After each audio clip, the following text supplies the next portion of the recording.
అదే మాట మత్తయి సువార్త 7:24 చదవండి. కాబట్టి ఈ నా మాటలు విని వాటి చొప్పున చేయి ప్రతివాడు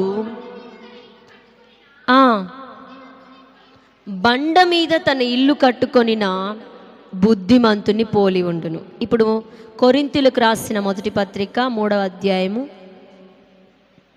కొరింథీయులకు రాసిన మొదటి పత్రిక 3వ అధ్యాయము 11 చదవండి.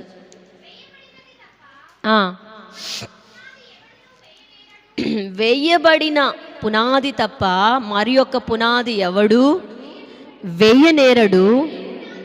ఈ పునాది యేసుక్రీస్తే.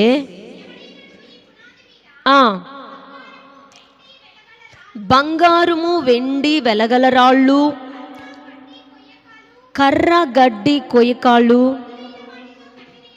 మొదలైన వాటితో కట్టిన ఎడల వాని పని కనబడును, ఆ దినము దానిని తేటపరచును,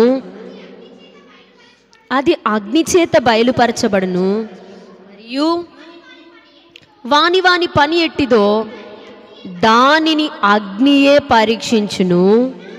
పునాది మీద ఒకడు కట్టిన ఎడల, ఈ మాట అందరూ అండర్లైన్ చేసుకోండి, పునాది మీద ఒకడు కట్టిన పని నిలిచిన ఎడల వాడు జీతం పుచ్చుకొనును, కాల్చివేయబడిన ఎడల వానికి నష్టం కలుగును. చాలమ్మా, ఇంకా తలలు పైకైతే నేను మీకు వివరిస్తాను. ఇక్కడ చాలా మాటలు రాయబడి ఉన్నాయి, జాగ్రత్తగా వినండి.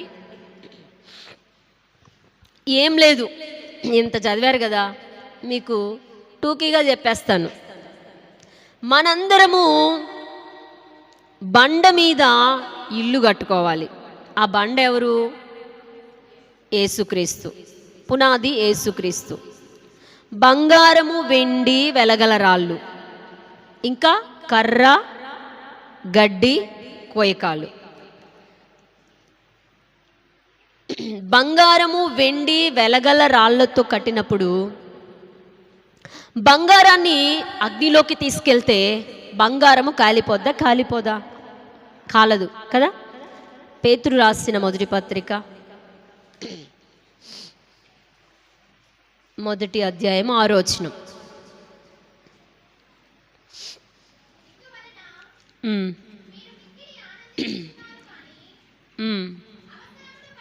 అవసరమును బట్టి ప్రస్తుతమున కొంచెం కాలము మీకు దుఃఖం కలుగుచున్నది. ఈ మాట, నశించిపోవు సువర్ణము అగ్ని పరీక్ష వలన శుద్ధపరచబడుచున్నది. చాలమ్మా, నశించిపోయే సువర్ణం అంట అగ్ని పరీక్ష వలన ఏమవుతుంది? శుద్ధి అవుతుంది. ఇప్పుడు సువర్ణం అంటే ఏంటి? సువర్ణం అంటే బంగారం. బంగారాన్ని అగ్నిలో వేసినప్పుడు అది ఏమవుతుందంట? కాల్చినప్పుడు ఏమవుతుంది? బంగారాన్ని ఇంకా ప్యూర్ అవుతుంది, ఇంకా శుద్ధి అవుతుంది, ఇంకా మంచిగా అవుతుంది. నా ప్రియమైన దేవుని బిడ్డలారా, ఈరోజు దేవుడు మనతో మాట్లాడుతున్న మాట ఏంటంటే, బంగారము ఇంకా వెండి వెలగలరాలు, ఈ మూడు వాటితో గనక కడితేనంట, ఇల్లు పునాది వేసుకుంటేనట ఆ ఇల్లు గట్టిగా ఉంటుంది. కర్ర గడ్డి కొయ్యకాలు, ఈ మూడుకు అగ్ని పెట్టామనుకో, అగ్నిలో కర్రలు వేసామనుకో ఏమవుతాయి? కాలుతాయి కదా. ఏమవుతాయి? బూడిదవుతాయి కదా. గడ్డి వేస్తే బూడిదవుతుంది. ఇంకా కొయ్యకాలు కర్ర గడ్డి, ఈ మూడు వేస్తే ఏమైపోతుంది? కానీ బంగారానికి వెండికి ఇంకా వెలగల రాళ్ళు అవన్నీ అగ్నిలో వేస్తే ఏమవుతాయి? కాలిపోతాయా? ఇప్పుడు మనం ఇల్లు కట్టుకోవాలి, మనం వేటితో కట్టుకోవాలి? ఇల్లు ఎలా కట్టాలి అక్క? మనం ఇల్లు ఎలా కట్టుకోవాలంటే దేవుని మాట ద్వారా ఇల్లు కట్టాలి. హల్లెలూయా. దేవుని చెప్పినటువంటి మాట ద్వారా మన ఇంటిని మనం కట్టుకోవాలి. అప్పుడు మనం అగ్నిలో పోయినా, అగ్నిలోకి వెళ్ళినా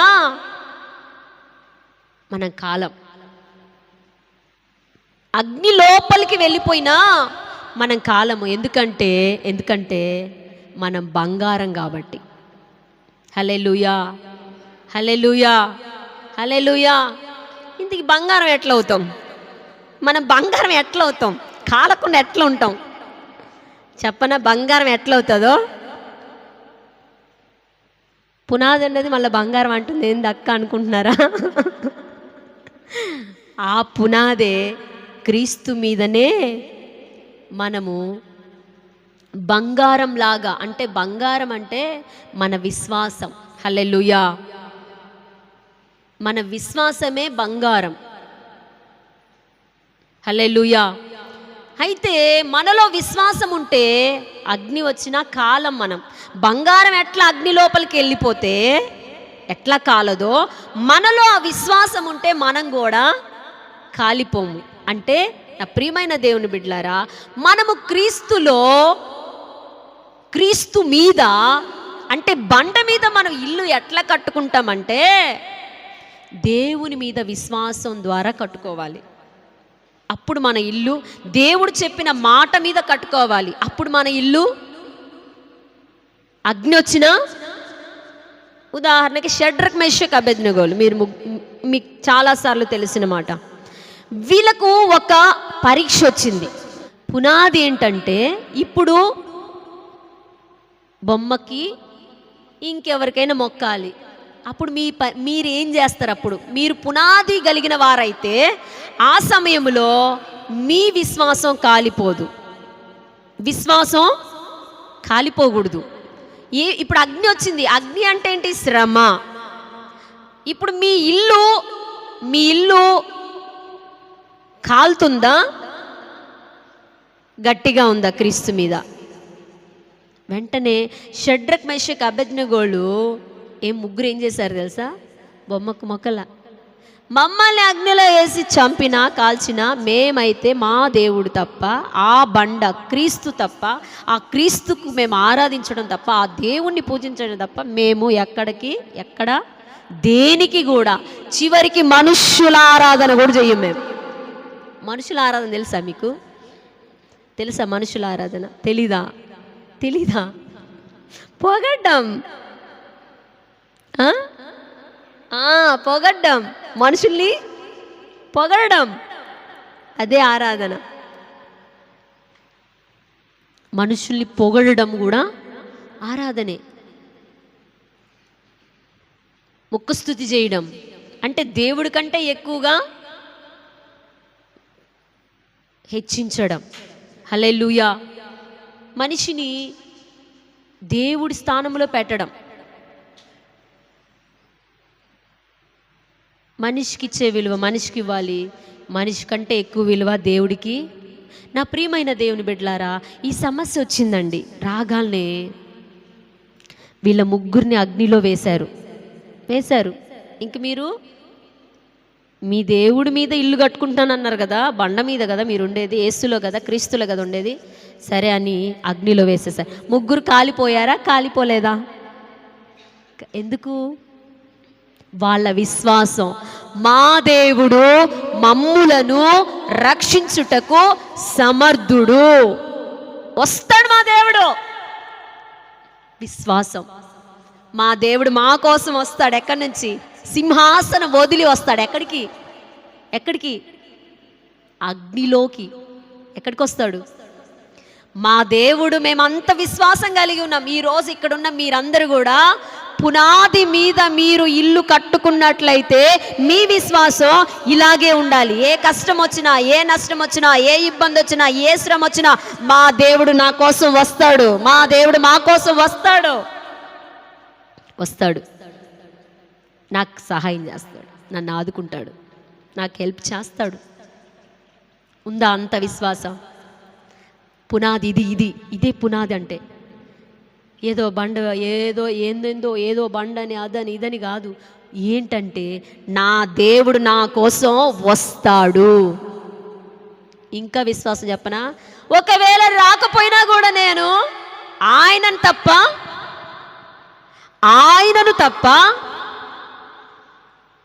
వేరే ఏది నాకొద్దు. ఇలాంటి పునాది గనక మనకు పడితే, మనకి గనక ఈ పునాది పడితే మనం అసలు ఎక్కడికి పోమండి. క్రీస్తులో నుండి ఎక్కడికి జారిపోం. ఏమంటాడంటే పౌలు గారు, శ్రమ వచ్చినా, కష్టం వచ్చినా, కరువు వచ్చినా, కరువు అంటే ఇంట్లో ఏం లేకపోయినా, బట్టలు లేకపోయినా, తిండి లేకపోయినా, సరైన బట్ట లేకపోయినా,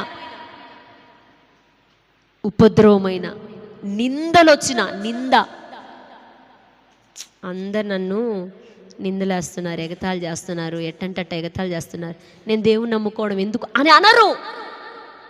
మీకు అర్థమవుతుందా? పునాది గట్టిగా ఉన్న వాళ్ళు ఎట్లా మాట్లాడతారు తెలుసా? వాళ్ళకు బట్టలు లేకపోయినా, ఏమ్మా సినిగిపోయిన వేసుకొని తిరుగుతున్నావు అన్నారనుకో, ఏమ్మా పాత ఈరోజు కట్టిందే కడుతున్నావు అన్నారనుకో, ఏమి ఈరోజు ఏం స్పెషల్ లేదా అంటే, లేదయ్యా ఈరోజు అన్నారనుకో, అంతేలే ఎప్పుడు ఇదే బతుకులే మీద పచ్చడి పచ్చడి పచ్చడి పచ్చడి. ఏమంటారు కొంతమంది, ఎప్పుడు భార్య అమ్మ పచ్చడి పచ్చడి పచ్చడి ఇదేనా, ఓసారమ్మ ఎప్పుడు పచ్చడి పచ్చడి పచ్చడి ఇదేనా అన్నారనుకో, అప్పుడు పోయి వాళ్ళు ఎగతాళి చేశారు కదా, వాళ్ళు నిందలేశారు కదా, ఎప్పుడు ఇదే బతికేనా, ఈ పాత చింతకాయ పచ్చడేనా అన్నారనుకో, మిమ్మల్ని ఎప్పుడు కష్టమేనా అన్నారనుకో, అప్పుడు మైండ్లో ఏం దడుతుంది, నిజమే కదా ఎప్పుడు ఇదే కదా అని లోపలి పోయి, దేవుడా అసలు నువ్వే ఉన్నావా, అసలు దేవుడా నువ్వే ఉన్నావా, ఉంటే వాళ్ళట్ట మాట్లాడుతున్నారా, మాట్లాడనివ్వండి, వాళ్ళట్ట మాట్లాడనివ్వండి, మీరు అనిపించుకోండి. అది ఎవరు చూడాలి? మన దేవుడు వినాలి, చూడాలి, అప్పుడు ఆయన రావాలి. హల్లెలూయా, హల్లెలూయా. షడ్రక్ మేషకి అబేద్నెగోలకు విరోధంగా వాళ్ళు చేస్తున్న మాటలన్నీ దేవుడు వినలేదా? విన్నారా? వీళ్ళ దేవుడికి ఆరాధన చేస్తున్నారు, ఖచ్చితంగా రాజు దగ్గర వీళ్ళ పేరు పోగొట్టాలి, వీళ్ళని ఎట్లకట్ల చంపేయాలి, ఎట్లకట్ల వీళ్ళకి నష్టం కలుగజేయాలని ఏవేవో ఆలోచిస్తున్నారు కుట్రలన్నీ. కానీ ఆ కుట్రలన్నీ విన్న ఆయన అగ్నిగుండం లోపలికి వెళ్ళిపోయి కాలడానికి రెడీగా ఉన్నారు. కాలారా? హల్లెలూయా. నా ప్రియమైన దేవుని బిడ్డలారా, నేను మీతో చెప్తున్న మాట ఏంటంటే, అసలు పునాది మీకుందనుకో, దేవుడి మీద మీరు కట్టబడుతున్నారనుకో, ఎవరు ఎన్నైనా అనుకోండి, మీకు అసలు రోషమే రాదు. అది నా మాట. అది పునాది మీద యేసుక్రీస్తు మీద మీరు నిజముగా గనక కట్టబడితే, మీకు ఎవరేమన్నా, ఎవరు ఎన్నన్నా, ఎంత శ్రమ వచ్చినా మీరు అసలు కదలరు.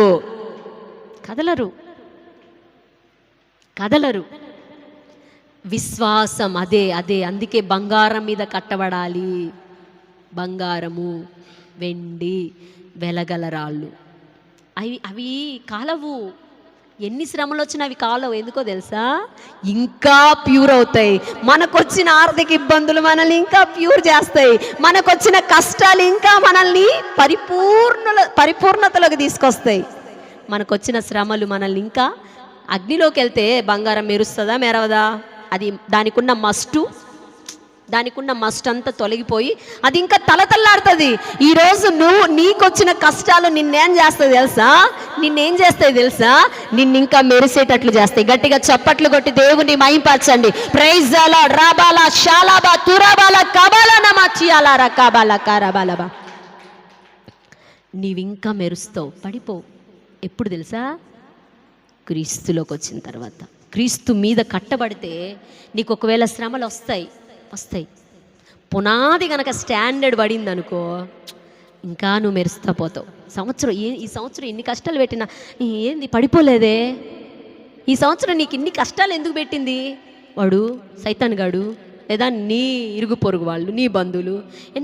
దేవుల్లో మందిరానికి ఆగిపోద్దేమో అనుకున్నా, పరిచర్య మాంతదేమో అనుకున్నా, దేవుల్లో ఎదగడం మాంతదేమో, పరిశుద్ధంగా ఉండడం లేదు, ఇంకా ఎదుగుతుంది. ఇన్ని కష్టాలు పెట్టే కొద్దీ ఇంకా ఎక్కువ అయిపోతుంది అండి భక్తి.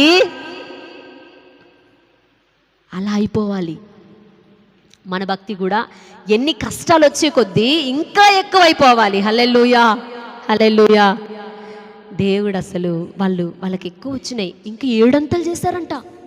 అగ్నిగుండం 7 అంతలు, ఇంకా మంట ఎక్కువ పెట్టారంట. పెట్టుకో, 7 కాకుండా 10 అంతలు పెట్టుకో, మాకేం భయం, ఏం భయం. 7 అంతలు కాకపోతే 10 అంతలు పెట్టుకో, 30 అంతలు పెట్టుకో, 1000 100 అంతలు పెట్టుకో, మాకేం భయం, ఏం భయం. ఎవరున్నారు?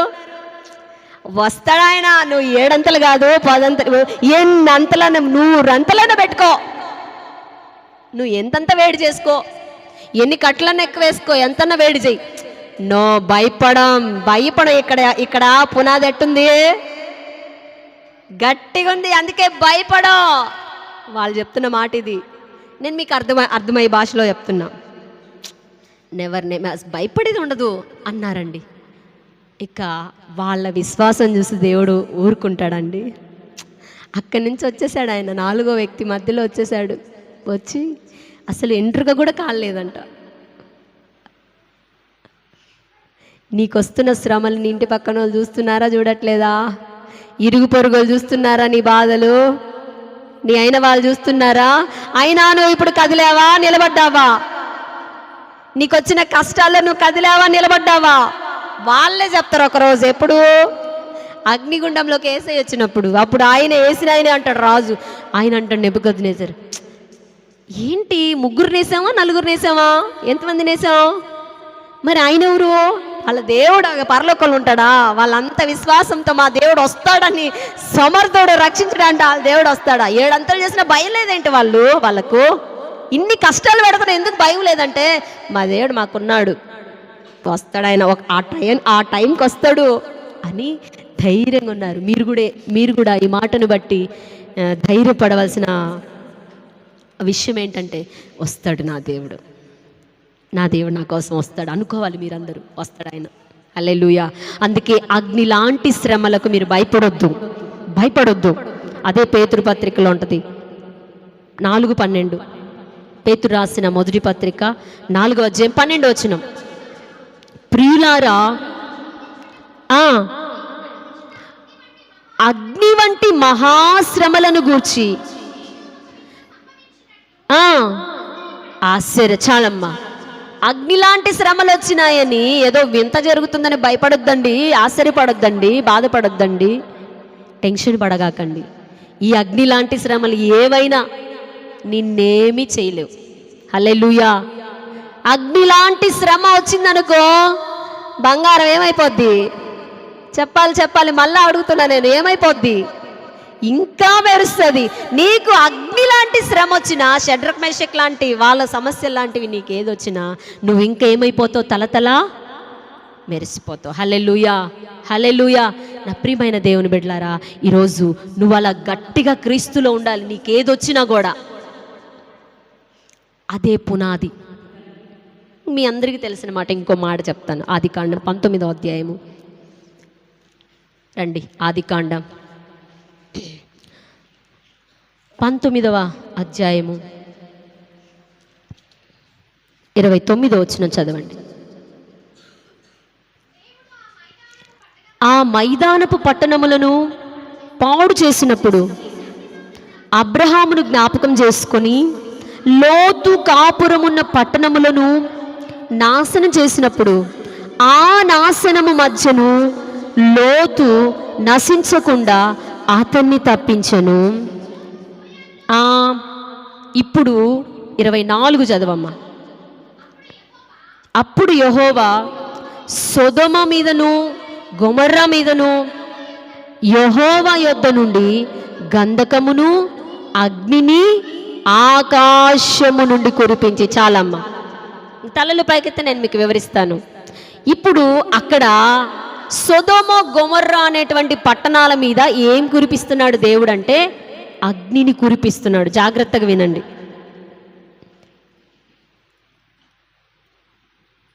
అగ్నిని కురిపిస్తున్నాడు. మరి అగ్నిని కురిపిస్తూ ఉంటే ఆ అగ్నట లోతుకు తాకలేదట. 29వ వచనం. ఆ నాశనము మధ్యన లోతు నశించకుండా అతన్ని తప్పించెను. హల్లెలూయా. ఏందయ్యా, అగ్ని వర్షం పడతా ఉంటే, అగ్ని కురిపిస్తూ ఉంటే లోతు కాలిపోలేదా? పునాది ఉందా లేదా? వీళ్ళ ఫ్యామిలీకి ఉందా లేదా? పునాది ఉందా లేదా? పునాది అంటే ఇల్లు కట్టుకునేటప్పుడు పునాది వేసుకోకుండా ఇల్లు కడితే స్టాండర్డ్గా ఉంటుందా ఉండదా? వేయకుండా కడితే స్టాండర్డ్గా ఉంటుందా ఉండదా? పునాది లేకుండా భక్తి చేస్తే స్టాండర్డ్ ఉండదు. ఎట్లను చెప్పనా? దేవుడు చెప్తున్నాడు, ఇదిగో లోతు, ఈ పట్టణాన్ని నేను నాశనం చేస్తున్నా. ఏ పట్టణం అది? సొదొమ గొమొర్రా. మీరిక్కడి నుంచి వెళ్ళిపోండి, అగ్నిని కురిపిస్తాను నేనంటే వాళ్ళు ఆలస్యం చేస్తున్నారు. జాగ్రత్తగా ఆలస్యం చేస్తున్నారు, లేట్ చేస్తున్నారు. ఈ దేవుడు ఎంత కనికర స్వరూపుడు అంటే, జాగ్రత్తగా వినండి, అసలు వాళ్ళు ఆలస్యం చేస్తున్నారని దేవదూతల్ని పంపించి వాళ్ళ చేతులు పట్టుకొని వాళ్ళని దాటించి బయటికి పంపిస్తే ఇక ఇక ఇక దేవుడు చెప్తున్నాడు, ఇప్పుడు మన పిల్లల్ని ఏదైనా ట్రాఫిక్ వచ్చినప్పుడు రోడ్ దాటించేటప్పుడు ఎట్లా చేస్తాం? చేత్తో ఈ పక్క ఒకరిని ఆ పక్క ఒకరిని పట్టుకొని ట్రాఫిక్ రోడ్డు దాటిస్తాం కదా. అలాగా వాళ్ళను దేవదూతలు పట్టుకొని ఆ ఊరు దాటించిన తర్వాత ఒక మాట చెప్తాడు దేవుడు. ఏమనంటే, వెనక్కి తిరిగి చూడొద్దు.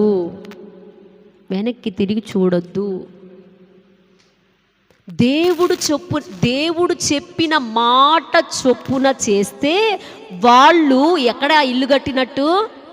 బండ మీద ఇల్లు కట్టుకున్నట్టు. వీళ్ళు ఎలా కట్టుకున్నారు ఇల్లు? దేవుళ్ళో కట్టుకున్నారా?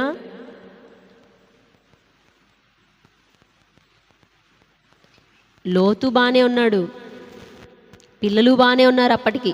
జాగ్రత్తగా వినండి, భార్య మాత్రం వెనక్కి తిరిగిందంట. వెనక్కి తిరగొద్దు అని చెప్తున్నాడు కదా. ఆయన చెప్పిన మాట చొప్పున నువ్వు చేయకుండా నేను ఇల్లు కట్టుకున్నా అంటే ఎట్టయితుంది? నేను కూడా భక్తుడిని అంటే ఎట్లయితుంది? ఎప్పుడు కనిపిస్తుంది తెలుసా?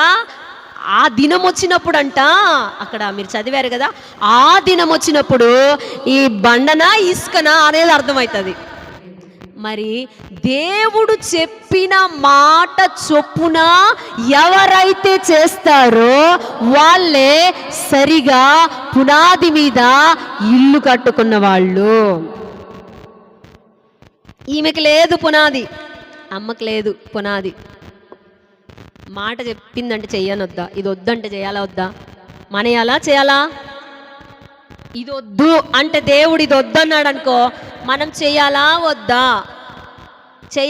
మీరు చెప్పండి గట్టిగా. మీరు బండ మీద కట్టుకున్నారు కదా, చెప్పాలి గట్టిగా, నాకు వినబడాలి.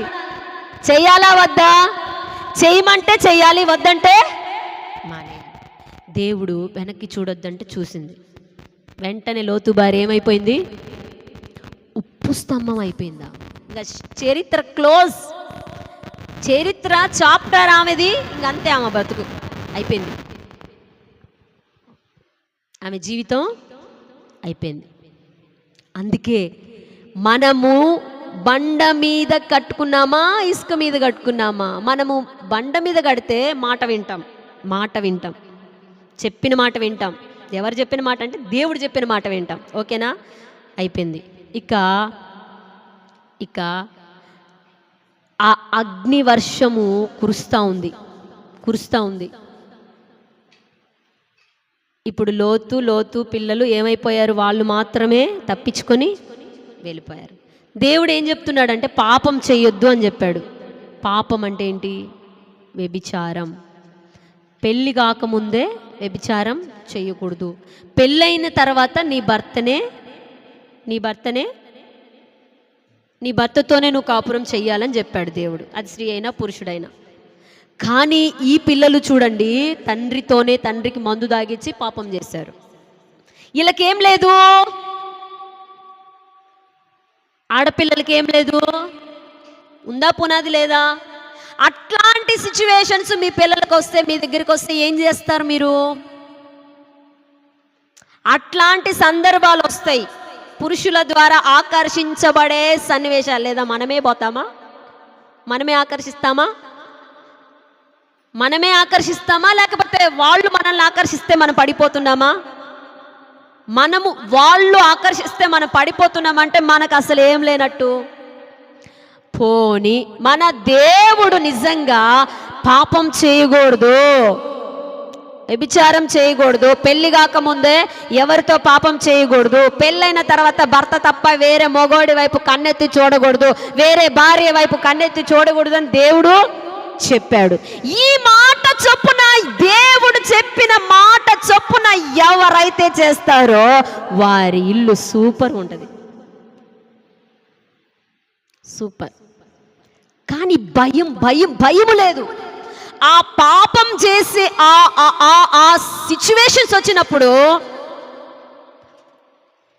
ఆ సమయం వచ్చినప్పుడు అసలు ఎవ్వరికీ భయపడరు. కొంతమంది ఆ పాపం ఎవరికి వెళ్ళైనా చూడాల్సిన పరిస్థితి వచ్చినప్పుడు, ఎవరినైనా లైన్ చేసుకునే పరిస్థితి వచ్చినప్పుడు, ఎవరినైనా ఆకర్షించే ఆ సమయం వచ్చినప్పుడు అసలు ఎవ్వరికి భయపడట్లే. కొంతమందిని చూస్తున్నానండి నేను, బయట తిరుగుతూ ఉంటాయి కదా, కొంతమంది చూస్తే అసలు ఎవ్వరి భయం ఉండదు, తల్లిదండ్రుల భయం ఉండదు, దేవుడి భయం ఉండదు, భర్త భయం ఉండదు, ఎవ్వరి మనుషులు చూస్తారనే భయం కూడా ఉండదు.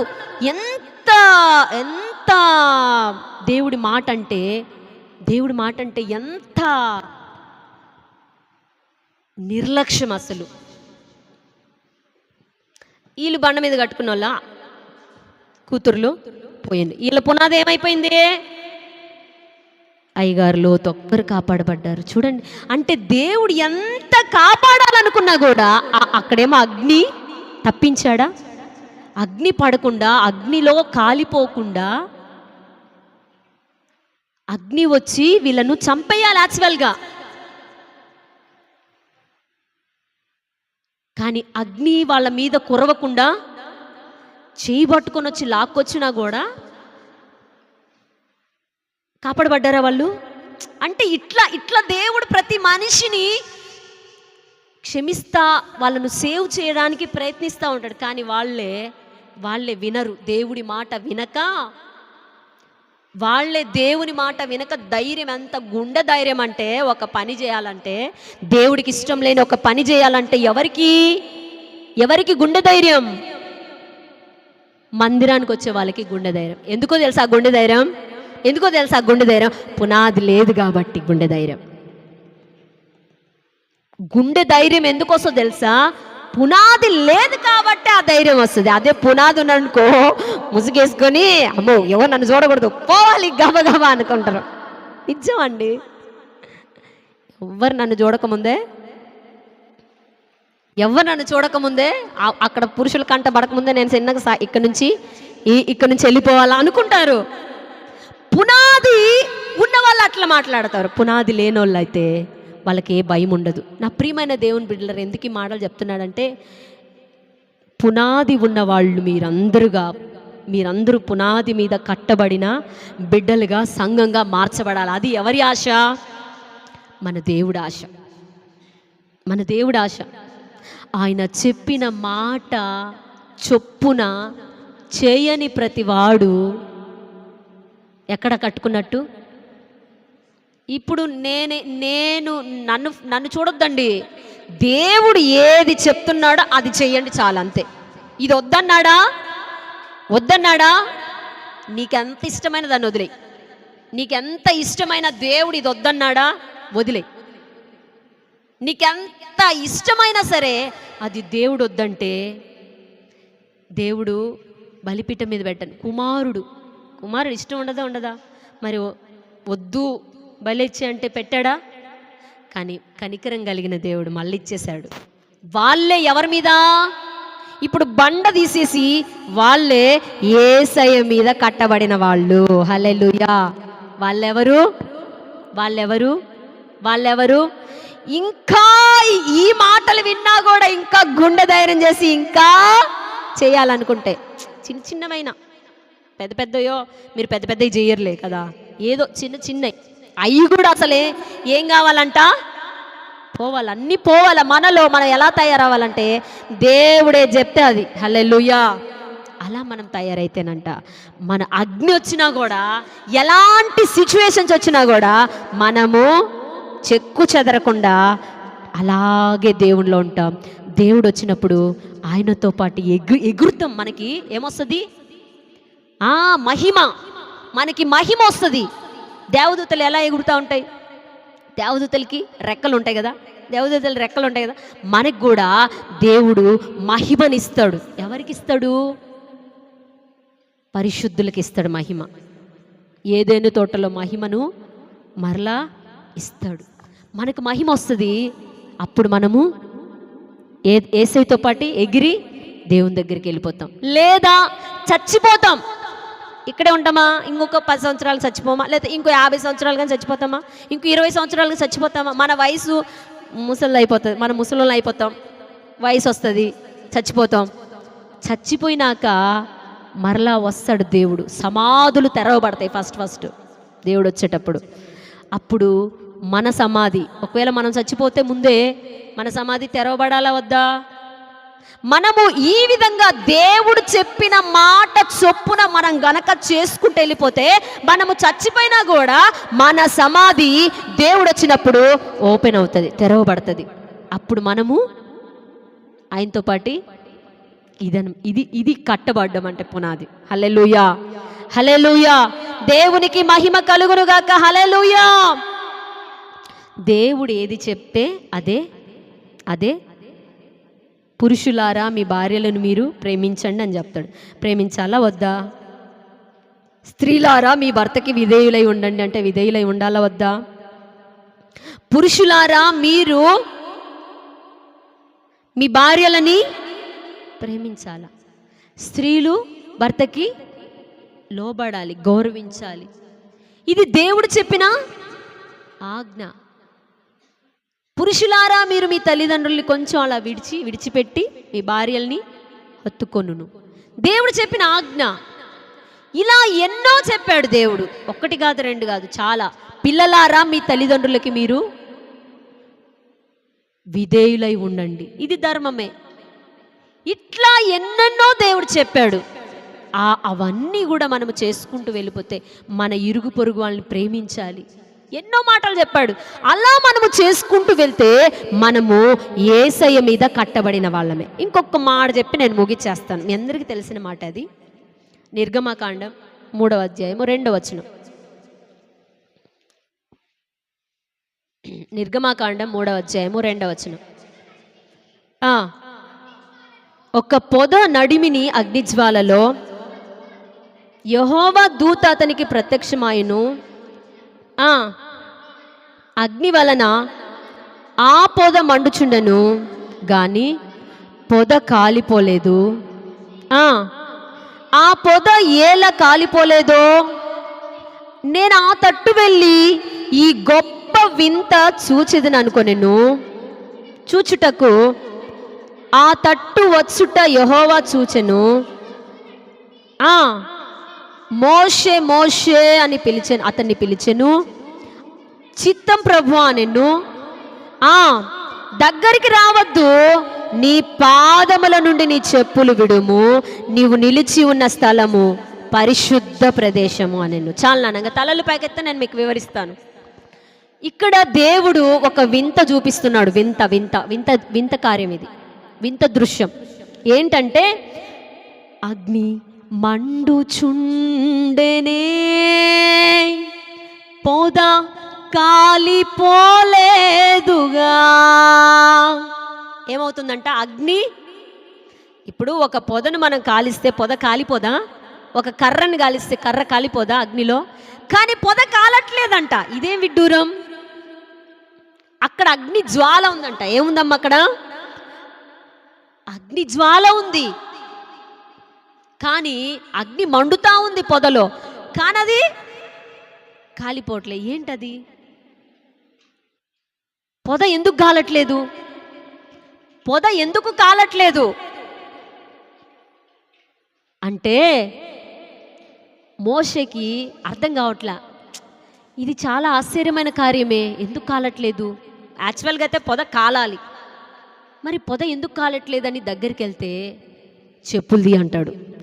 ఈ స్థలం పరిశుద్ధ స్థలం, నువ్వు చెప్పులు తీసే అంటాడు. చెప్పులకు సాదృశ్యం చెప్పండి. చెప్పులకి ఏంటి? చెప్పులు విడుము అంటే ఏంటి? చెప్పులు అంటే ఏంటి?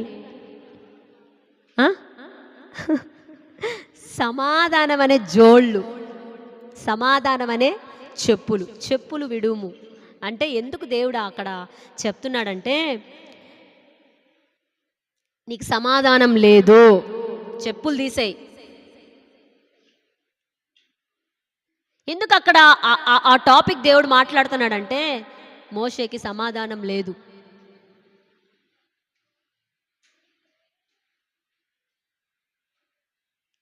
హల్లెలూయా.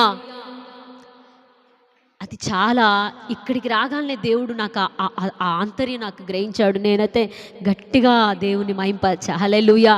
ఏంటి ఆంతర్యం అంటే జాగ్రత్తగా వినండి. పొద కాలిపోవట్లేదు. ఎందుకు పొద కాలిపోవట్లేదంటే, ఇప్పుడు ద్వితీయోపదేశకాండం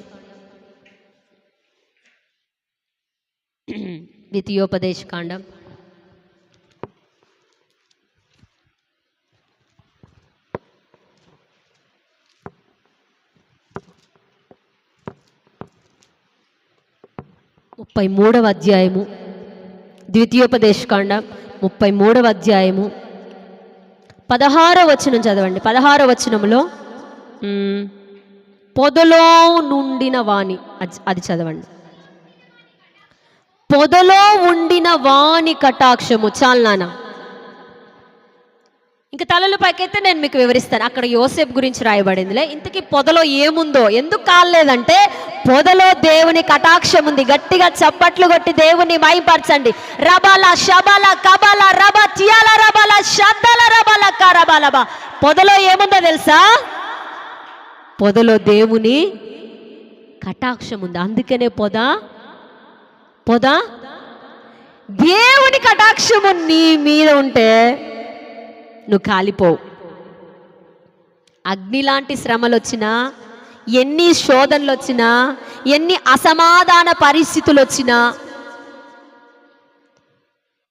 అయ్యగారు ఒక మనిషిని చంపి పారిపోయాడు. ఎవరు? మోషే.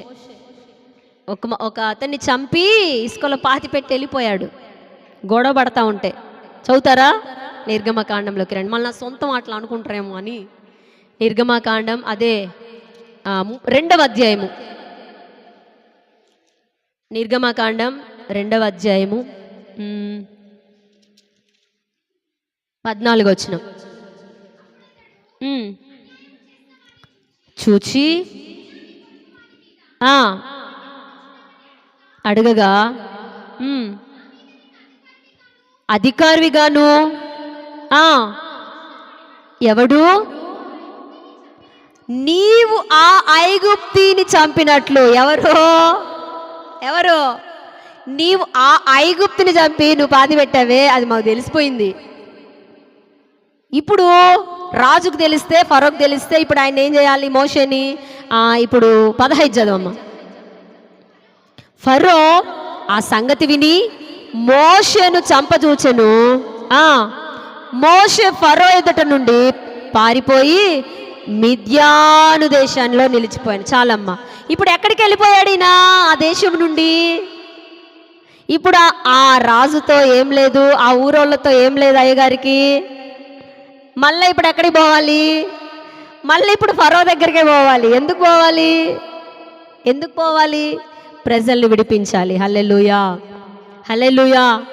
మళ్ళీ ఇప్పుడు అక్కడికే పోవాలి, ప్రజల్ని విడిపించాలి. అందుకని ఈ దర్శనము, ఈ వింత చూపిస్తున్నాడు. ఏంటా వింత అంటే, పొద మండుతుంది కానీ పొద కాలిపోవట్లేదు.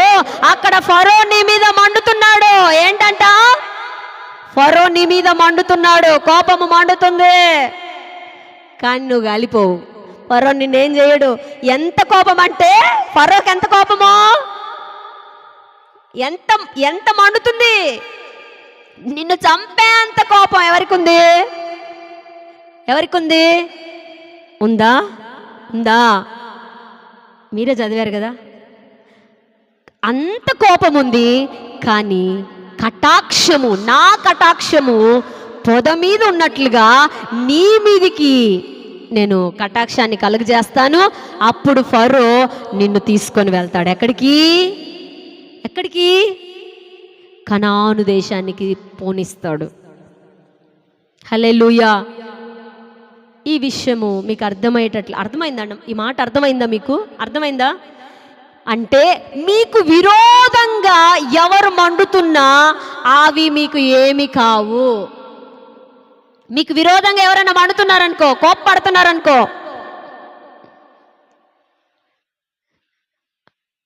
విరోధంగా ఎవరు లేస్తున్నారనుకో,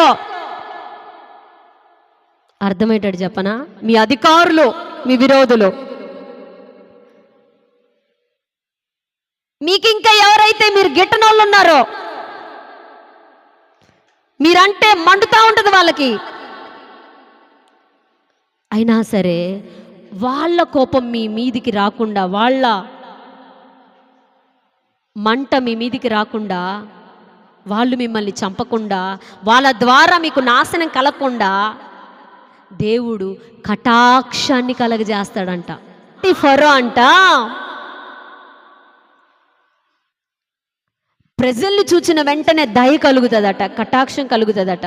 ఇంకా చాలే, కష్టపడింది చాలే, మీరు ఎక్కడికో వెళ్ళిపోతానన్నారు కదా, వెళ్ళిపోండి. ఎక్కడికో మీరు వెళ్ళిపోతానన్నారు కదా, ఎక్కడికో మీరు వెళ్ళాలి, ఆరాధన చేసుకోవాలన్నారు కదా, అక్కడికి మీరు వెళ్ళండి అని పంపిస్తాడంట. ఆయనే పంపిస్తాడంట.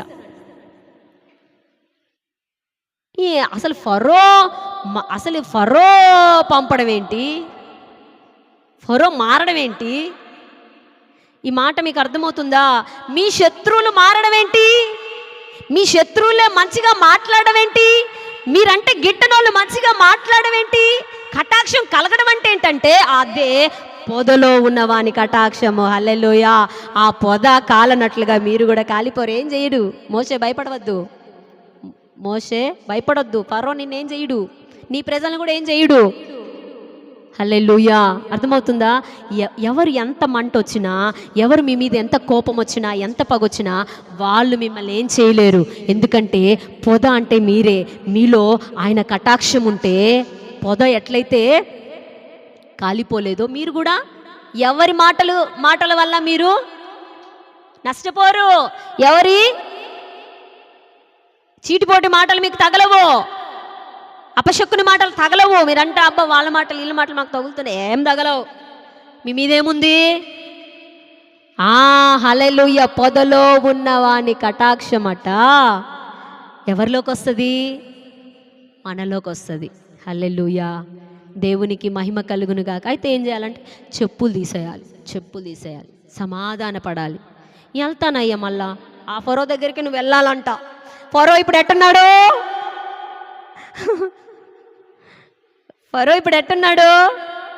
చంపే స్థితిలో ఉన్నాడు. పోవాలంటే చంపుతాడంటే ఏంలే, నా కటాక్షం కలిగేస్తా, నిన్ను పంపిస్తా. హల్లెలూయా. అందుకే దేవుడు ఈరోజు మనతో మాట్లాడుతున్న మాట ఏంటంటే, మీకు ఏ హాని కలగదు, నా కటాక్షాన్ని నేను మీకు ఇస్తాను. అందుకే మోషేను పునాది వేయడం కోసం, అమ్మలారా వింటున్నారా, పునాది మీద మోషేను నిలబెట్టడం కోసం గొర్రెల దగ్గర పంపించాడు, గొర్రెలు కాయమని. వెంటనే సేవ ఇవ్వాల. ఇదిగో అయ్యగారి మనస్తత్వం ఎట్టుంది తెలుసా? చంపి కోపం వస్తే చంపి పాతి పెట్టంత కోపం వస్తే అయ్యగారి మనస్తత్వం ఎట్లా చంపి ఇసుకలో పాతి పెట్టేంత. అయ్యగారిని కోపం తగ్గించడానికి గొర్రెలు గాయమని చెప్పాడు.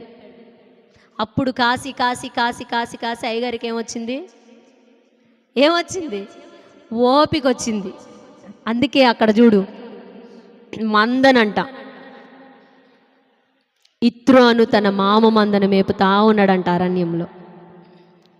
హల్లెలూయా. నా ప్రియమైన దేవుని ప్రజలారా, ఈరోజు మనకేం కావాలంటే, దేవుడు మనల్ని కొన్ని సమస్యల ద్వారా నలుపుతూ ఉంటాడు. ఎందుకంటే ఆ సమస్యల్లో మనం నలగకపోతే మనకు పునాది పడదని గుర్తుపెట్టుకోండి. మనకు పునాది పడాలంటే మనకేం కావాలి? అందుకే నలుగుడు. ఆ నలుగుడు లేకపోతే మనము మాటినం. మోషేనే మాటినలా, ఇంట్లో దేవుడి చేతులకి రాలా, మాట వినలా. అందుకని బాగా కొన్ని సంవత్సరాలు నలగొట్టిన తర్వాత అప్పుడు ఈ దర్శనం చూపెట్టి అప్పుడు చెప్తున్నాడు ఏమనంటే, ఇప్పుడు వెళ్ళు, ఇప్పుడు మోషే నిన్నెవ్వరు ఏ ఫరో చంపడు, ఎవడు నిన్నేం చేయుడు, నువ్వు ప్రజల్ని తీసుకొని నా కనాన్ దేశానికి నడిపించు అని చెప్తున్నాడు. మీకు జరగవలసిన కార్యాలన్నీ ఎప్పుడు చేస్తాడు తెలుసా? పునాది ఇంక పడింది ఈ బిడ్డలో అని దేవుడు అనుకున్నాడు అనుకో, ఇంక ఆ మరుక్షణమే కార్యం చేసేస్తాడు. పునాది పడ్డం కోసమే నలుగుడు. అర్థమైందా? కార్యం ఎందుకు చేయట్లేదు, ఎందుకు ఆలస్యం అవుతుంది, ఎందుకు ఆలస్యం అయితే పునాది లేకుండా నేను నీకు ఏదన్నా ఇచ్చాను అనుకో, నువ్వు ఉంటావా అసలు నాలో? ఏదన్నా నేను నీకు ఇచ్చాను అనుకో ఆశీర్వాదము, పునాది లేకుండా ఉంటే మళ్ళీ వస్తావా మందిరానికి? అందుకనే పునాది వేసుకుంటున్నా ముందు. ఇవ్వకుండా ఏం చేస్తున్నా?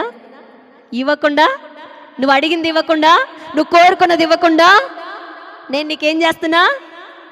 మాట వినేటట్టుగా పునాది వేసుకుంటున్నా. నువ్వు నా మాట వింటున్నావు అనుకుంటే ఇక ఆలస్యమో చేయను, వెంటనే ఇచ్చేస్తాను. అందుకనే మోషేను అన్ని సంవత్సరాలు తనలో ఉన్న హాని, తనలో ఉన్న కోపాన్ని, గర్వాన్ని, తనలో ఉన్న అవన్నీ కూడా అణిచి ఆ దర్శనం చూపించి ఇంక ఫరో ఏం చేయలేదు, వెళ్ళిపో, ఆ పొద మండదు అనుకున్నావు, మండుతుంది, అది కాలిపోద్ది అనుకున్నావు, నువ్వు కాలిపోవు, నీ ప్రజలు కాలిపోరు. ఫరో ఈ శ్రమలకు నువ్వు కాలిపోవు బిడ్లారా, దేవుని ప్రజలారా, ఈ శ్రమలకి, ఈ కష్టాలకి మీరు కాలిపోరు.